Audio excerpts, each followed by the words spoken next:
ವಿಚಾರವಾಗಿ ಮಾತನಾಡೋದಕ್ಕೆ ಖುದ್ದಾಗಿ ಶಾಸಕ ಪೊನ್ನಣ್ಣ ಅವರು ರಿಪಬ್ಲಿಕ್ ಕನ್ನಡ ಜೊತೆ ಫೋನ್ ನಲ್ಲಿ ಇದ್ದಾರೆ. ನಮಸ್ಕಾರ ಸರ್. ಇದ್ದಾರೆ ಪೊನ್ನಣ್ಣ ಅವರೇ ನಮಸ್ಕಾರ. ನಮಸ್ಕಾರ. ನಮಸ್ಕಾರ. ಪೊನ್ನಣ್ಣ ಅವರೇ, ಏನ್ ಹೇಳಕ್ ಬಯಸ್ತೀರಿ? ಇಡೀ ಕೇಸ್ ಸಾಕಷ್ಟು ಅನುಮಾನಗಳನ್ನ ಮೂಡಿಸಿದೆ, ನಿಮ್ಮತ್ತ ಬೊಟ್ಟು ಮಾಡ್ತಾ ಇದೆ, ಡೆತ್ ನೋಟ್ ನಲ್ಲಿ ನಿಮ್ಮ ಹೆಸರಿದೆ ಅನ್ನೋಂತ ಆರೋಪ ಇದೆ. ಅಲ್ಲ, ಈಗ ನೋಡಿ, ಯಾರೇ ಆತ್ಮಹತ್ಯೆಗೆ ಒಳಗಾಗಬಾರ್ದು. ಇದು ತುಂಬಾ ಅನ್ಯಾಯ, ನಮಗೂ ಬಹಳ ವಿಷಾದ ಇದೆ, ನೋವು ಕೂಡ ಇದೆ. ಆದರೆ ನನಗೆ ಅವ್ರು ಯಾರು ಅಂತ ನನಗೆ ಪರಿಚಯನೂ ಇಲ್ಲ, ನಾನು ಯಾವತ್ತೂ ಮಾತಾಡಿಲ್ಲ. ಅವರೇ ಒಮ್ಮೆ ಒಂದು ಸಂದರ್ಭದಲ್ಲಿ ನನಗೆ ವಾಟ್ಸಪ್ನಲ್ಲಿ ಮೆಸೇಜ್ ಹಾಕಿರುವಂಥದ್ದು ಇದೆ, ಬಿಟ್ಟರೆ ನಾನು ಯಾವತ್ತೂ ಕೂಡ ಅವ್ರನ್ನ ಮಾತಾಡಿಸಲಿಲ್ಲ.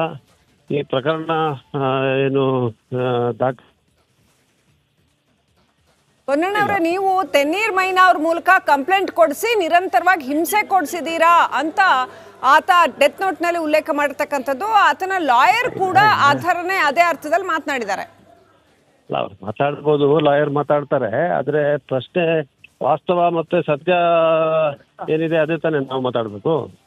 ಅವ್ರು ಲಾಯರ್ ಮಾತಾಡ್ತಾರೆ ಅಂತ ಹೇಳಿದ ತಕ್ಷಣ ನಾನು ಅದನ್ನ ಒಪ್ಪಲಿಕ್ಕೆ ಸಾಧ್ಯ ಇಲ್ಲ. ಈಗ ಪ್ರಕರಣ ದಾಖಲಾಗಿ 4 ತಿಂಗಳಾಗಿದೆ. 4 ತಿಂಗಳಾಗಿದೆ ಪ್ರಕರಣ ದಾಖಲಾಗಿ. ಮತ್ತೆ ಈ ತೆನ್ನೀರ ಮೈನಾ ಯಾರಿದ್ದಾರೆ, ಅವರು ನಮ್ಮ ಪಕ್ಷದವರು. ಒಬ್ಬ ಪಕ್ಷದ ಕಾರ್ಯಕರ್ತನಾಗಿ, ಪಕ್ಷದ ನಾಯಕನಾಗಿ ಇವರು ಸಾಮಾಜಿಕ ಜಾಲತಾಣದಲ್ಲಿ ಬಂದಿರೋ ವಿಚಾರದ ಬಗ್ಗೆ ದೂರನ್ನು ಕೊಟ್ಟಿದ್ದಾರೆ.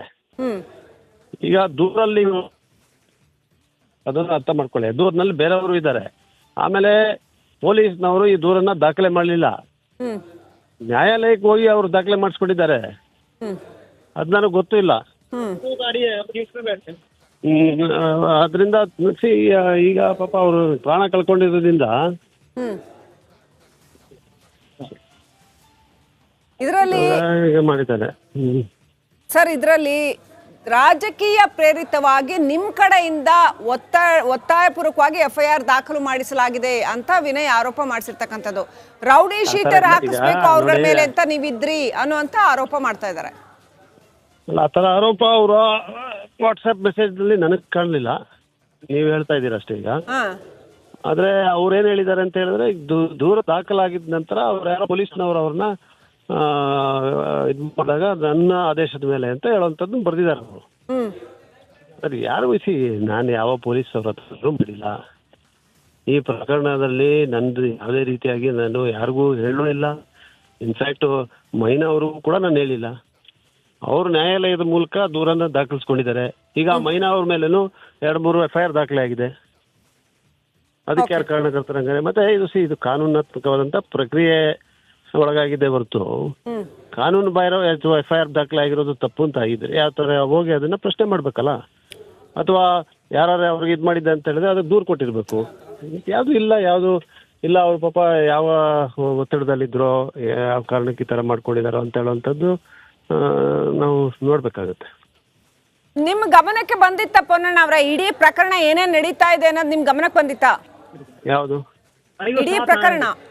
ಇಡೀ ಅಂದ್ರೆ ವಾಟ್ಸಪ್ ಅಲ್ಲಿ ನಿಮ್ಮ ವಿರುದ್ಧವಾಗಿ ಒಂದು ವಾಟ್ಸಪ್ ಗ್ರೂಪ್ ಅಲ್ಲಿ ಹಾಕಿದ್ದಂಥದ್ದು, ಆ ನಂತರ ಇವು 3 ಜನ ಕಿಡಿಗೇಡಿಗಳು ಈ ತರ ಮಾಡಿದ್ದಾರೆ ಅಂತ ಪೇಪರ್ ಅಲ್ಲಿ ಬಂದಿದ್ದು. ನನ್ನ ವಿರುದ್ಧ ವಾಟ್ಸಪ್ ನಲ್ಲಿ ಆಗ್ತಾ ಇರೋದಂಥದ್ದು ಮತ್ತೆ ಅದು ದೂರ ದಾಖಲಾಗಿದ್ಮೇಲೆ ನಾನು ನೋಡಿದೆ.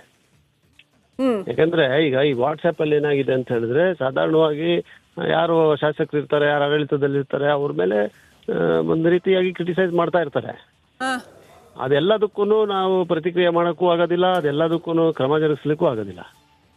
ಆದರೆ ಪಕ್ಷದ ವತಿಯಿಂದ ಕೆಲವೊಮ್ಮೆ ನಿರ್ಣಯಗಳನ್ನ ತಗೊಂಡು ಮಾಡ್ತಾರೆ. ಮತ್ತೆ ಅದು ಕಾನೂನು ವಿರುದ್ಧವಾಗಿ ಏನು ಮಾಡಿಲ್ವಲ್ಲ. ಓಕೆ, ಈಗ ಇಡೀ ಪ್ರಕರಣ ಇನ್ಕ್ಲೂಡಿಂಗ್ ಬಿಜೆಪಿ ನಾಯಕರುಗಳು ಕೂಡ ಇದರಲ್ಲಿ ಸಪೋರ್ಟ್ ಮಾಡ್ತಾ ಇದ್ದಾರೆ. ವಿನಯ್ ಸಾವಿಗೆ ರಾಜಕೀಯ ಕಾರಣವೇ ಇರೋದು ಅನ್ನೋಂಥ ಒಂದು ಭಾವನೆ ವ್ಯಕ್ತ ಆಗ್ತಾ ಇದೆ. ಕಾರ್ಯಕರ್ತರ ಪಾಳಯದಲ್ಲೂ ಕೂಡ ಪೊನ್ನಣ್ಣ ಅವರು ರಾಜಕೀಯ ಬಲ ಪ್ರಯೋಗ ಮಾಡಿ ಈ ತರ ಹಲವು ಪ್ರಕರಣಗಳನ್ನ ದಾಖಲಿಸ್ತಾ ಇದ್ದಾರೆ ಕಾರ್ಯಕರ್ತರ ವಿರುದ್ಧ ಅನ್ನುವಂಥ ಆರೋಪಗಳನ್ನ ಸೋಷಿಯಲ್ ಮೀಡಿಯಾದಲ್ಲಿ ಮಾಡ್ತಾ ಇದ್ದಾರೆ. ನಮ್ಮ ಕಾರ್ಯಕರ್ತರ ಮೇಲೆ ದಾಖಲಾಗಿರುವಂತ ಪ್ರಕರಣ ಯಾರು ಒತ್ತಡ ಹಾಕಿರೋದು? ಓಕೆ, ಕಾನೂನು ಪ್ರಕ್ರಿಯೆಯನ್ನ ನಾವು ಪಾಲಿಸಬಾರ್ದು ಅಂತ ಹೇಳುವಂಥದ್ದು ಬಿಜೆಪಿ ಅವರ ನಿಲುವಾದ್ರೆ ಏನ್ ಹೇಳಿ ನಾನು? ಅಂದ್ರೆ ನಾವು ಕೋರ್ಟ್ ಪೊಲೀಸ್ಗೆ ದೂರು ಕೊಡಬಾರ್ದಾ ಯಾವ ವಿಚಾರನು? ಓಕೆ, ಸೊ ಇವ್ರ ಏನು ಬೇಕಾದ್ರೆ ಮನಸ್ಸಿಗೆ ಬಂದಂಗೆ ಇವರು ಮಾಡ್ಬೋದು, ನಮ್ಮ ಕಾರ್ಯಕರ್ತರ ಮೇಲೆ ಹಲ್ಲೆ ಮಾಡ್ಬೋದು, ಏನ್ ಬೇಕಾದ್ರೆ ಮಾಡ್ಬೋದು, ನಾವು ಸುಮ್ಮನೆ ಇರಬೇಕು ಅಂತ ಅವ್ರ ಅರ್ಥ. ಓಕೆ, ಕಾನೂನು ಬಾಹಿರವಾಗಿ ಯಾರೇ ಗೂಂಡಾವರ್ತನೆ ಮಾಡಿದ್ರೆ ಅಥವಾ ಬೇರೆ ರೀತಿಯಾಗಿ ಬೆದರಿಕೆಗಳು ಹಾಕಿದ್ರೆ ಅದು ತಪ್ಪು, ಅದನ್ನ ಹೇಳಿ.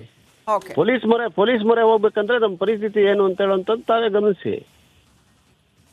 ಓಕೆ, ಅದರಿಂದ ನಾನು ಇವತ್ತು ರಾಜಕೀಯದಲ್ಲಿ ಇರ್ಬೋದಾದ್ರೆ ನಾನು ಒಂದು 30 ವರ್ಷದಿಂದ ವಕೀಲನಾಗಿ ಕೆಲಸ ಮಾಡಿದ್ದೀನಿ. ಯಾವ ಕಾರಣಕ್ಕೂ ಕಾನೂನಾತ್ಮಕವಾದಂಥ ಆಡಳಿತದಲ್ಲಿ ವಿಶ್ವಾಸ ಇದೆ, ಕಾನೂನು ಪ್ರಕ್ರಿಯೆಗಳಲ್ಲಿ ವಿಶ್ವಾಸ ಇದೆ. ರೈಟ್, ಥ್ಯಾಂಕ್ ಯು ಪೊನ್ನಣ್ಣ ಅವರೇ ರಿಪಬ್ಲಿಕ್ ಕನ್ನಡದೊಂದಿಗೆ ಮಾತನಾಡಿದ್ದಕ್ಕೆ. ಇಡೀ ಪ್ರಕರಣದಲ್ಲಿ ವಿನಯ್ ಯಾರಂತ ನನಗೆ ಗೊತ್ತೇ ಇಲ್ಲ, ಶಾಸಕ ಪೊನ್ನಣ್ಣ ಅವರ ರಿಯಾಕ್ಷನ್. ರಿಪಬ್ಲಿಕ್ ಕನ್ನಡಕ್ಕೆ ಪೊನ್ನಣ್ಣ ಹೇಳಿಕೆ ಕೊಟ್ಟಿರ್ತಕ್ಕಂಥದ್ದು, ವಿನಯ್ ಯಾರಂತ ಗೊತ್ತೇ ಇಲ್ಲ. ದೂರು ದಾಖಲಾದ ಮೇಲೆ ಪ್ರಕರಣ ಗಮನಕ್ಕೆ ಬಂದಿದೆ ಅಂತ ಹೇಳಿದ್ರು. 4 ತಿಂಗಳ ಹಿಂದೆ ನಡೆದಿರ್ತಕ್ಕಂಥ ರಿಜಿಸ್ಟರ್ ಆಗಿರ್ತಕ್ಕಂಥ ದೂರು ಅಂತ ಹೇಳಿದ್ರು. ನಾನು ಯಾರಿಗೂ ಒತ್ತಡ ಹಾಕಿಲ್ಲ ದೂರು ದಾಖಲಿಸೋದಕ್ಕೆ ಅನ್ನೋಂಥದ್ದನ್ನ ಹೇಳಿದ್ರು. ಯಾವ ಪೊಲೀಸರಿಗೂ ಕೂಡ ನಾನು ಒತ್ತಡ ಹಾಕಿಲ್ಲ ಕಂಪ್ಲೇಂಟ್ ತಗೊಳ್ಳಿ ಅಂತ ಶಾಸಕ ಪೊನ್ನಣ್ಣ ಹೇಳ್ತಾ ಇರ್ತಕ್ಕಂಥದ್ದು. ಕಾನೂನು ರೀತಿಯಲ್ಲಿ FIR ದಾಖಲಾಗಿರುತ್ತೆ. ವಿನಯ್ ಯಾರು ಅಂತ ನನಗೆ ಗೊತ್ತೇ ಇಲ್ಲ ಅಂತ ಪೊನ್ನಣ್ಣ ಹೇಳಿದ್ದಾರೆ.